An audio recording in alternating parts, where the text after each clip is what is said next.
మీరొకసారి అమ్మాయిని పిలిస్తే చూసేసుకుని ఖాయం చేసేసుకుని ముహూర్తం పనులు చూసేసుకుందాం. అలాగే వదినా. అమ్మా శరణ్య, ప్రీతి, అమ్మాయిని తీసుకురండి.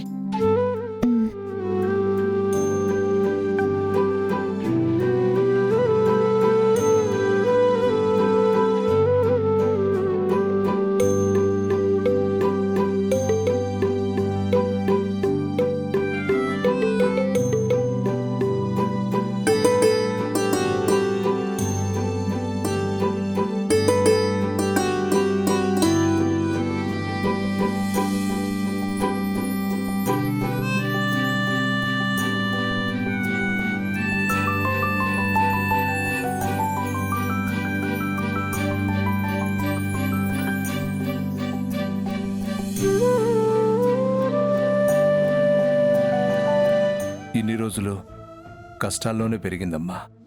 మీ దగ్గరైనా సుఖంగా ఉండాలని కోరుకుంటున్నాను. వదిన గారు, మీ స్థాయికి మేము తూగగలమో లేదో మాకు తెలియదు, కానీ మా అమ్మాయిని మీ ఇంటి కోడలుగా పంపించే ముందు మేం కోరేది ఒకే కోరిక. బిడ్డకి ఏ కష్టం కలగకుండా గుండెల్లో పెట్టుకుని కాపాడుకోండి. బిడ్డకేమైనా అయితే మేమెవరమూ తట్టుకోలేము. ఓ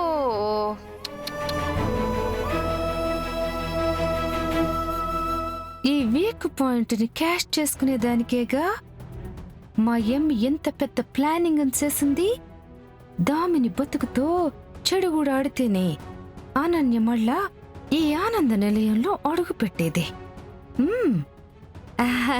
అయ్యో వదిన గారు, మీరీ మాట ఎంతగా చెప్పాలా? మా అబ్బాయి మీ అమ్మాయి గురించి చెప్పగానే ఎక్కడో దుబాయ్లో ఉన్న మేము రాత్రికి రాత్రే సొంత చార్టెడ్ ఫ్లైట్ లో బయలుదేరి ఇక్కడికి వచ్చేసామంటే కారణమేంటి? పద్ధతులకు సంప్రదాయాలకు కొలువైన మీ ఇంటితో మేము సంబంధం కుదుర్చుకోవటం అదృష్టమని ఫీల్ అయ్యాం కాబట్టే వదిన గారు.